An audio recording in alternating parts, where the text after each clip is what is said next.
La lección de esta semana se llama El poderoso ángel y los dos testigos. Bueno, no sé si les ocurre a ustedes, amigos, pero a mí el desarrollo del libro de Apocalipsis me sigue pareciendo una magnífica obra sinfónica coral, ¿no? Ya en el transcurso de estas semanas que venimos estudiando Apocalipsis, hemos visto ya dos silencios, ¿no? Que silencio es una figura musical. El primero fue cuando ese ángel poderoso exclama: ¿quién es digno de romper los sellos de este rollo? ¿No es cierto? En donde Juan un poco se angustia, ¿no? Eso estuvo en capítulo 5, verso 2. El segundo silencio que vimos ocurrió cuando el Cordero rompió el séptimo sello del rollo, ¿no? Ahí dice hubo un silencio como de media hora, que fue ese momento en que a 7 ángeles les dan trompetas, ¿no es cierto? Entonces, toda esta sinfonía, todos estos coros se producen en el cielo, ¿no? Porque el ambiente que Dios nos ha permitido ver a través de Juan en el trono y alrededor de lo que ocurre en el trono celestial es como música, sinfonía, adoración, alabanza, ¿no? Y mientras ocurre esto en el cielo, en la tierra se produce todo el drama humano en el cual nosotros estamos inmersos, la iglesia de este tiempo estamos inmersos también en este drama humano entre el pueblo de Dios, la iglesia santa, ¿no? Esa empresa divina humana y las fuerzas del príncipe de tinieblas y su rebelión, deseos de poder, que es todo ese sistema que se llama Babilonia, esa empresa satánico-humana, ¿no es cierto? Entonces, también hablando de un movimiento sinfónico, de una pieza musical, también vemos dos interludios. ¿Qué son los interludios? Los interludios son piezas musicales breves que se tocan como intermedio entre dos actos o secciones de la obra, ¿no? El primer interludio lo vimos entre la apertura del sexto y séptimo sello. El primer interludio o intermedio fue cuando 4 ángeles detienen esos vientos destructores de la naturaleza que se desatan cuando el Cordero abre el sexto sello, para que otro ángel que llevaba el sello del Dios viviente dice: selle a los siervos que son 144,000 judíos, ¿no es cierto? Eran 12,000 de cada tribu. Eso podríamos decir que es el primer interludio que hay. Ahora, esos 144,000 después se unieron con una gran multitud, dice, de todo pueblo, nación, lengua y tribu, ¿no es cierto? Y que estaban de pie delante del trono adorando. Entonces ahí vemos que se unieron a los ángeles, a los 24 ancianos, a los seres vivientes, ¿no? Y todos juntos vienen a ser los vencedores. Ahora, en los capítulos que nos han tocado estudiar esta semana, que son el 10 y 11, entre el capítulo 10 y el capítulo 11, del 1 al 14, vemos el segundo interludio, ¿ok? En el desarrollo de las visiones proféticas de Juan. Capítulo 10 comienza cuando Juan ve descender del cielo un gran ángel, ¿no? Con mucho poder, y este ángel hace un juramento que cuando se toque la séptima trompeta, el misterioso plan de Dios se cumplirá, ¿no? Capítulo 17 dice: tal como lo anunció a sus siervos los profetas. Y luego en capítulo 11 a Juan se le da una vara para medir, o sea, a Juan se le da parte activa en todos estos eventos: medir el templo de Dios, el altar y contar, dice, el número de adoradores. Ahora, cuando en la Biblia se habla de medir, contar, sugiere también una evaluación, ¿no? Ver, ¿no? Entonces, cuando sucede este segundo interludio y el ángel anuncia esto, empieza 2 testigos, comienzan un poderoso ministerio profético, y todo esto parece ocurrir en Jerusalén, en Israel, ¿no es cierto? Entonces, así como el primer interludio fue detener los vientos destructores para sellar 144,000 judíos, ahora este segundo interludio se hace para que comience un poderoso ministerio profético de 2 testigos, dice la palabra, vestidos de silicio o tela áspera. Entonces, este es el resumen del segundo interludio. Ambos parecen aludir a Israel, el pueblo de Dios del primer pacto. Ambos son una especie de intermedio en el desarrollo de los eventos que marcan el final de la historia de la humanidad y de esta era de gracia que todavía estamos viviendo.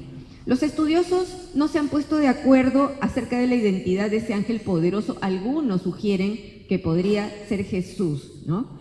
Pero hace unas semanas les compartí y también les sugerí que lean al profeta Daniel, sobre todo los últimos capítulos, porque Daniel recibió todas las visiones de las cosas finales, pero como que fueron demasiadas cosas para él, y le dice al ángel que no entendía, ¿no? Entonces el ángel al final del libro le dice en 12:4, Daniel 12:4, sella el libro hasta el tiempo del fin, cuando muchos correrán de aquí para allá y la ciencia aumentará. Y realmente esto describe mucho el espíritu de este siglo, ¿no? Pero también veamos un poquito antes Daniel 12:1, ¿no? En ese tiempo, en este tiempo de Daniel quería saber acerca de Dios porque su pueblo ya estaba regresando a Jerusalén después del exilio famoso de los 70 años. Daniel salió jovencito de Israel, exiliado a Babilonia, donde fue un funcionario muy importante para 4 emperadores, reyes de Babilonia, ¿no? Pero al final el ángel le revelan cosas. Y mira lo que dice Daniel 12:1. En ese tiempo, o sea, está hablando del tiempo del fin, se levantará Miguel, el arcángel que hace guardia sobre tu nación. Entonces habrá un tiempo de angustia como no lo hubo desde que existen las naciones. Sin embargo, en ese momento, cada uno de tu pueblo que tiene el nombre escrito en el libro será rescatado. Mira tú, o sea, a Daniel, como 2600 años antes de este tiempo y como 600 años antes que Jesús tenga su ministerio en la tierra, ¿no? Le fue anunciado que así su pueblo no lo haya reconocido, suceda lo que suceda, finalmente su pueblo será rescatado, el pueblo del pacto. Y por supuesto también la iglesia, la real, lo será. Y es que esta charla se llama así: Dios orquesta todo según su voluntad. Vamos a ver 3 partes. Primero, el ángel y el rollo pequeño. Segundo, los 2 testigos. Y tercero, la 7ª trompeta. El ángel y el rollo pequeño. El ángel que ve Juan es muy poderoso, dice. Veamos 10:1. Es poderoso y descendía del cielo envuelto en una nube con un arco iris sobre su cabeza. Su cara brillaba como el sol y sus pies eran como columnas de fuego. El verso 2 nos dice que él se paró con el pie derecho sobre el mar y el izquierdo sobre la tierra. Y eso nos da idea de cuán grande y poderoso es, ¿no es cierto? Y dice que dio un fuerte grito como del león y 7 truenos respondieron, ¿no es cierto? A Juan no le permitieron transcribir lo que hablaron esos 7 truenos. Ahora, esos 7 truenos nos sugiere también la plenitud de la voz de Dios, ¿no? Entonces, y esa voz en el cielo le dijo: guarda en secreto lo que dicen estos 7 tronos, ¿no? No lo escribas, dice en 10:4.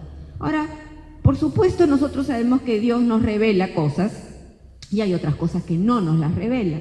Y muchas de las cosas que Él revela no las comprendemos porque como que no tenemos todavía la capacidad espiritual. Entonces, por eso nosotros, por ejemplo, acá en EBC estudiamos la Biblia en comunidad, tratamos de entender, nos ayudamos, vemos el punto de vista de una o de otra persona, ¿no? Pero respecto a las cosas secretas de Dios, en el Antiguo Testamento, en el libro de Deuteronomio, hay un versículo bien interesante, les cuento. Deuteronomio 29:29. Y dice algo que es pertinente a las cosas reveladas y a las cosas secretas de Dios. Dice así: el Señor nuestro Dios tiene secretos que nadie conoce. No se nos pedirá cuentas de ellos. Sin embargo, nosotros y nuestros hijos somos responsables por siempre de todo lo que se nos ha revelado, a fin de que obedezcamos todas las condiciones de estas instrucciones. Cuando yo leí este versículo, que ya lo conocía, pero en esta traducción por primera vez lo he leído, ¿ya? Yo misma en mi obra musical de la vida hice un silencio, hice un interludio, porque en ese momento medité y oré con todo mi corazón, porque los voy a volver a leer. El Señor nuestro Dios tiene secretos que nadie conoce, no se nos pedirá cuentas de ellos. Sin embargo, nosotros y nuestros hijos somos responsables por siempre de todo lo que se nos ha revelado, a fin de que obedezcamos todas las condiciones de estas instrucciones. Es tremendo. Le pedí al Señor, ahí actué como ese reino de sacerdotes que somos, intercediendo por mis hijos, por nuestros hijos, por las generaciones que vienen, ¿no es cierto? Que somos responsables de todo lo que está revelado en la palabra. El autor Mark Twain decía, a mí no me preocupan las cosas que no entiendo, me preocupan las que sí entiendo, porque nos hace responsables a nosotros, ¿no es cierto?, de obedecerlas. Entonces, detengámonos también un poco en el rollo este. Veamos capítulo 10, verso 8. Después la voz del cielo me habló de nuevo. Ve y toma el rollo abierto. ¿Se han dado cuenta? O libro abierto, ¿no? Se enfatiza mucho el que este libro estaba abierto de la mano del ángel. Ahora, estaba abierto y esto nos sugiere que ese rollo es la palabra de Dios, ¿no es cierto?, que está abierta a nosotros, nuestras Biblias.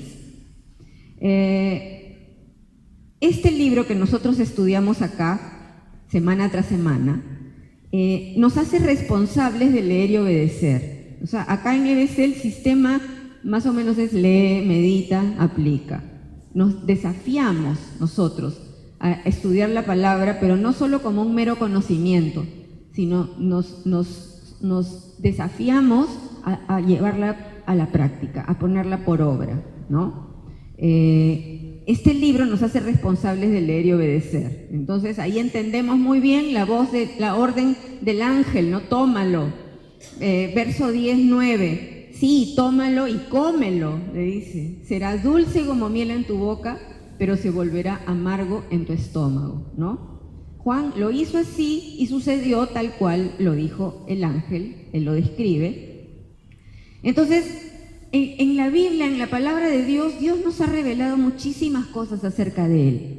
Nos ha revelado acerca de su propio carácter, ¿no es cierto? Sabemos nosotros que Dios es santo, que Dios lo sabe y lo ve todo. Es más, hemos visitado en la imaginación esa sala del trono donde está Él y que tiene como un mar de cristal ante sus ojos, ¿no? Nos ha revelado acerca de su creación, nos ha revelado de sus sentimientos, de su amor por la humanidad y de su plan a favor de la humanidad. Nos ha revelado sus anhelos, nos ha revelado también lo que Él repudia, nos ha revelado lo que le produce náuseas, ¿no? Nos ha revelado sus leyes y consejos, su buena voluntad agradable y perfecta. Todo esto y más, ¿no? ¿Y cómo lo conocemos? Renovando nuestra mente con la palabra de Dios. Y Jesús sabemos que es la palabra. Jesús es el verbo que se hizo carne y habitó entre nosotros. La palabra, pues, nos es dulce como la miel. Nos es dulce como la miel. Cuando la leemos, cuando comprendemos el amor de Dios expresado en Cristo Jesús y su obra perfecta en la cruz, es dulce la gracia. Somos salvos por la fe en Cristo, ¿no? Él canceló, pagó nuestra deuda y Él que es digno, totalmente digno, se hizo indigno en la cruz, porque la muerte de cruz era muy indigna. Ustedes saben, los ciudadanos romanos no podían ser crucificados, porque era la muerte de lo último, ¿no? Pero Él se hizo indigno, ¿para qué? Para cancelar lo que era imposible para nosotros, la deuda de la rebelión y pecado. Esta dulzura de la gracia, porque la gracia, su amor es dulce, pero acuérdate también que el dulce es un energético, ¿no es cierto? El dulce, esa dulzura de la gracia nos debería dar las energías para compartir con otros este dulce regalo de la gracia. Tú y yo hemos recibido gracia, pero sabemos muy bien que hay muchos que ni siquiera han escuchado acerca de la gracia de Dios. Y muchos otros que sí la han escuchado acerca de ella, pero viven desanimados porque no la comprenden, ¿no? O no se las han explicado bien. Entonces Jesús nos encargó a nosotros, a su iglesia, de todo tiempo, compartir el mensaje del Evangelio. Vayan, comuniquen, enséñenle a la gente. Nos dio su Espíritu Santo y nos dio la promesa que Él estaría con nosotros todos los días hasta el fin. Es amargo el rollo en el estómago, porque aparte del compromiso y la responsabilidad, también habla de juicio. Y lo estamos estudiando. Juicio a los que rechazan el regalo de Dios en Cristo Jesús. Ahora, ¿nosotros nos sentimos especial por haber recibido la gracia? Bueno, te cuento que lo único que nos diferencia del mundo pecaminoso e incrédulo es que somos perdonados y reconciliados por Cristo. O sea, la gracia y el conocimiento de la gracia y la fe en la obra de Cristo es lo que nos diferencia. La iglesia es aquel candelabro brillante que debe anunciar las bondades de aquel que nos trasladó de las tinieblas a su luz admirable. Gracia, conocimiento, obedecer, compartir, ser una iglesia efectiva, eficiente, que no perdamos el propósito. Te pregunto, ¿te has comido el libro? ¿Te has comido este librito abierto? La Biblia es parte vital de tu ser. ¿Ha impregnado tu mente la palabra de Dios? Es muy lamentable el extendido analfabetismo bíblico de gran parte de la iglesia, porque comer la palabra es un proceso personal que involucra una decisión de tomarla, abrir la boca y el oído, leer, oír, masticar, meditar. Tú sabes que la palabra meditar en el griego es la misma palabra para rumiar. Y sabemos que rumiar es ese proceso digestivo de los rumiantes, ¿no? La mastican, la pasan, la regurgitan, la vuelven a masticar, la vuelven a pasar. Ahí esa es la manera como se traduce la palabra meditar, ¿no? Que pase a nuestro estómago, que la digeramos, que la asimilemos, que nos nutra, que nos alimente, que sea parte de nosotros. Que así como a veces nos ha pasado con nuestros bebitos o nietos o hijos, ¿no? El pediatra nos dice, ya, no le des tanto zapallo porque el niñito está anaranjado, es un zapallito el bebé, ¿no? Bueno, así, antes me acuerdo en EBC, en los comentarios siempre hablaban, las que tienen años acá se acuerdan, Biblias vivientes. ¿Se acuerdan ese término? Biblias vivientes, ¿no? Ahora, ¿cómo llevar un mensaje, cómo compartir un mensaje, ¿no? Si no lo hemos hecho nuestro? O sea, qué importante es el leer la palabra, el comerte el librito, el meditar, el que sea parte de ti. Y te digo por qué. Entre muchos tantos versículos que hablan de por qué leer la palabra y lo que hace la palabra en nuestras vidas, Romanos 10:13 dice que el que invoca el nombre de Cristo será salvo, ¿ya? Pero el verso 14, el siguiente dice, pero ¿cómo pueden ellos invocarlo para que los salve si no creen en Él? ¿Y cómo pueden creer en Él si nunca han oído de Él? ¿Y cómo pueden oír de Él a menos que alguien se lo diga? ¿Te das cuenta lo importante? Otra traducción dice, si no hay quien predique. Predicar es hablar. La palabra predicar significa hablar. No es que te paras en el púlpito y te lanzas con la prédica. No, hablar, nada más, ¿no? Entonces, para poder enseñarla, para poder compartirla, hay que asimilarla, hay que ser instruidos. Te debe haber alimentado para compartirla. ¿Con quién? Con tantos necesitados, ¿no es cierto? Somos un reino de sacerdotes que hablan, interceden y sirven. Somos portadores, heraldos, dirían antiguamente, de la palabra de Dios aprehendida y asimilada.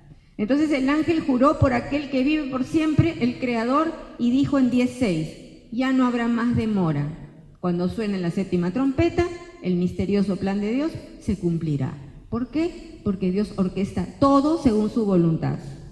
Segundo, los dos testigos.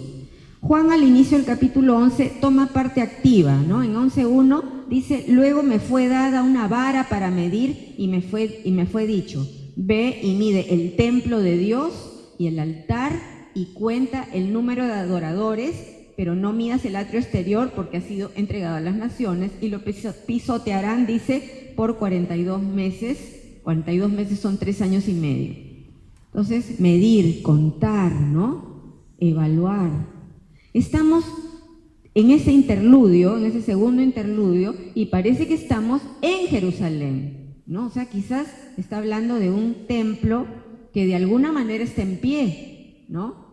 Y recordemos también, probablemente a base de pactos humanos, no se sabe bien, pero habla de un templo en Jerusalén que está de pie, que tenía un altar. Ahora, igual así sea el templo reconstruido, significa rechazo al Mesías, Jesús, porque es regresar a los rudimentos del antiguo pacto, ¿no es cierto?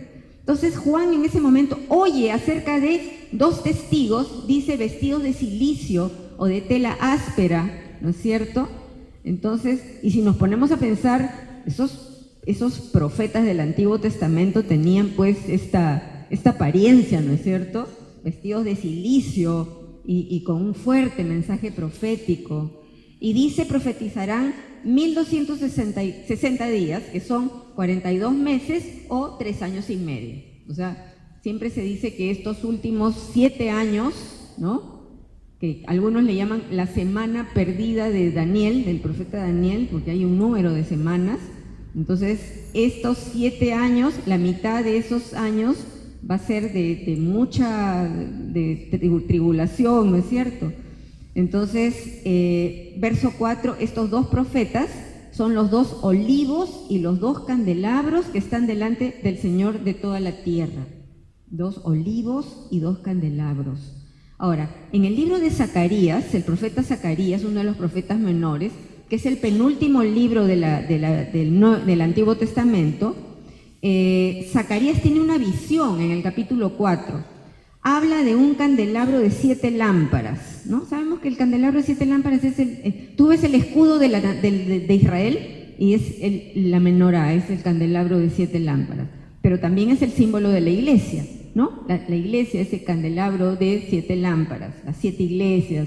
Hay ahí una tremenda tema de figura de la luz del mundo, los que son portadores de la luz, y nosotros ya hemos visto, ¿no? Comer el librito nos hace responsables de ser esas luces, ¿no? Entonces, Zacarías en su visión habla de un candelabro de 7 lámparas, habla de un tazón de aceite, dice que está encima, y de 2 olivos, uno a cada lado del tazón de aceite. Entonces, nosotros sabemos que el combustible de estas lámparas antiguas, la que estaba también en el lugar santo, en el tabernáculo, el combustible es el aceite de olivo, ¿no es cierto? Pero ahí en Zacarías 4 es donde está esa hermosa palabra, que es una canción que Betty siempre canta y que no nos vamos a cansar de cantar. Entonces, Zacarías pregunta, ¿qué es todo esto, mi Señor? Entonces dice, el Señor dice a Zorobabel, no es por el poder ni por la fuerza, sino por mi espíritu, dice el Señor de los ejércitos celestiales. No será por la fuerza ni por poder, sino por mi espíritu. Y toda esa simbología de ver ese tazón de aceite, esos 2 olivos que dice que derramaban aceite, ahí lo dice en Zacarías, y que ese aceite llenaba las lámparas de este candelabro, ¿no? Ahora, ¿quién es Zorobabel? Zorobabel es uno de los que regresaron a Jerusalén para volver, o sea, luego de los 70 años de exilio. Y mira, este Zorobabel no es como Daniel. Daniel salió jovencito de Israel, pero Zorobabel, el nombre Zorobabel significa nacido en Babel. O sea, este hombre nació durante el tiempo así como la reina Esther. Entonces Daniel salió jovencito, ¿no? Entonces Zorobabel era el líder de los judíos exiliados que iban a retornar desde Babilonia hasta Jerusalén Zorobabel puso los cimientos del templo de Jerusalén. Y Zacarías al final del capítulo 4, dicho sea de paso, en el Evangelio de Mateo, Zorobabel es antepasado de Jesús también. Entonces, Zacarías al final del capítulo 4 le pregunta al ángel qué eran los olivos. 5:14. Representan a los dos ungidos que están de pie en la corte del Señor de toda la tierra. Estos dos testigos de Apocalipsis 11 brillarán en la oscuridad de la tribulación y Dios les da poder a ellos dos, les da poder, porque ellos profetizan, hablan palabra, un mensaje de Dios, un fuerte mensaje, y no los podían dañar. ¿Se dieron cuenta, no es cierto? ¿Por qué? Porque de su boca salía fuego que los consumía. O sea, su palabra parece que era, o sea, no podían contradecirla, ¿no es cierto? Además, Dios les había dado poder, pero un poder que también tuvieron unos profetas del Antiguo Testamento. Dice que tenían poder de cerrar los cielos para que no llueva, y el profeta Elías tenía ese poder, ¿no es cierto? También tenían poder de convertir ríos y mares en sangre y de azotar con plagas la tierra, como Moisés, que también le fue dado por Dios ese poder, ¿no? Entonces, ellos terminan de dar su testimonio o su mensaje, ¿no? Terminan, y la bestia dice que sube del abismo, les hace la guerra y los mata. Y sus cuerpos dice que están 3 días y medio tendidos en la calle principal de Jerusalén, y dice que 3 días y medio, eso nos sobrecoge, ¿no? Todos los pueblos, tribus, lenguas y naciones se quedaban mirando los cadáveres. Otra traducción dice contemplando, ¿no? Hay algo medio morboso en esto. Y dice, no permiten que sean sepultados, y se alegrarán y celebrarán y se darán regalos unos a otros. ¿Y por qué celebrarán? ¿Por qué celebran? Porque ellos, con esa palabra, con ese mensaje, con ese fuego que salía de su boca, dice, les hacían la vida imposible. O otra traducción dice, los habían atormentado. Otra traducción dice, amargaron su existencia. ¿Con qué? Con la verdad. ¿Ok? Luego de 3 días y medio, Dios sopló vida en ellos, se pusieron de pie, lo cual ocasionó un terror absoluto en todas estas gentes, y una fuerte voz del cielo los llamó, suban aquí. En ese momento hubo terremoto, destrucción, dice la 10ª parte de la ciudad destruida, 7,000 muertos, ¿no? Verso 13b, y todos los demás quedaron aterrorizados, y dice que hubo unos que le dieron la gloria al Dios del cielo, ¿ok? Es decir, reconocieron a Dios dentro del judaísmo, o sea, más cosecha para Dios de su pueblo. Y ahí dice la palabra, pasó el segundo terror y el segundo ay de la 6ª trompeta, y te recuerdo algo que tenemos que tener en cuenta. El Padre nuestro, tu papito, es el que orquesta todo esto según su voluntad. Por último, la 7ª trompeta. Hay algo que nosotros vemos hoy, ¿ya? Conforme se oscurece el mundo como consecuencia del reino de tinieblas, ¿no? Se fortalece más el odio a la verdad. ¿Se han dado cuenta? Y el rechazo a la verdad. Jesús es la verdad y su iglesia tiene que poner la luz en alto. Él, Jesús, el Señor, Dios Todopoderoso, es la esperanza de individuos, de matrimonios, de familias, de ciudades, de nuestro querido Perú. En Mateo 16:18 Jesús dice que las puertas del Hades no podrán prevalecer contra su iglesia. Pero ojo, la iglesia real, la del rey, ¿ya? Porque la que no es va a ser parte de Babilonia y estará del bracito con todo el sistema de tinieblas de los últimos tiempos. Por eso es tan importante que nosotros establezcamos que somos parte de la iglesia de Cristo, somos cuerpo, Él es la cabeza, somos un todo y actuamos según su voluntad. Ven, hágase tu voluntad aquí como se hace en el cielo. Somos su iglesia, la que busca hacer su voluntad. Errores a montones tenemos, caídas de cabeza, pero tenemos la capacidad de pedir perdón y de ser esas luces brillantes en un tiempo tan oscuro, ¿no es cierto? Apocalipsis 11:15, ahí se terminó el interludio, ¿ya? Apocalipsis 11:15. Entonces el séptimo ángel tocó su trompeta y hubo fuertes voces que gritaban del cielo: ahora el mundo ya es el reino de nuestro Señor y de su Cristo, y Él reinará por siempre y para siempre. Y se retoma la sinfonía majestuosa. Dice: los 24 ancianos se postraron, lo adoraron, diciendo: gracias, Señor Dios Todopoderoso, has tomado tu gran poder, has comenzado a reinar. Dicen: las naciones se llenaron de ira, pero ahora el tiempo de tu ira ha llegado, ¿no?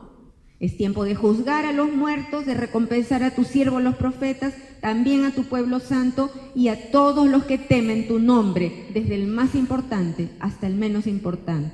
Dicen: es tiempo de destruir a todos los que han causado destrucción en la tierra. Es decir, punto. Se acabó la era de la gracia. Se abrió en el cielo el templo y el arca del pacto se vio. Relámpagos, truenos, estruendos, terremotos, granizo. Hoy, ahora, en este momento, nosotros oramos: venga a nosotros tu reino. Y tratamos de que el reino venga acá, porque tratamos de buscar hacer la voluntad de Dios. Ahí está su reino acá. Somos un reino de sacerdotes al servicio de Dios su Padre. Pero un día vendrá con todo, con todo. Y nosotros, para la gloria de Dios y por mérito de Cristo, vamos a poder estar de pie delante del Cordero de Dios.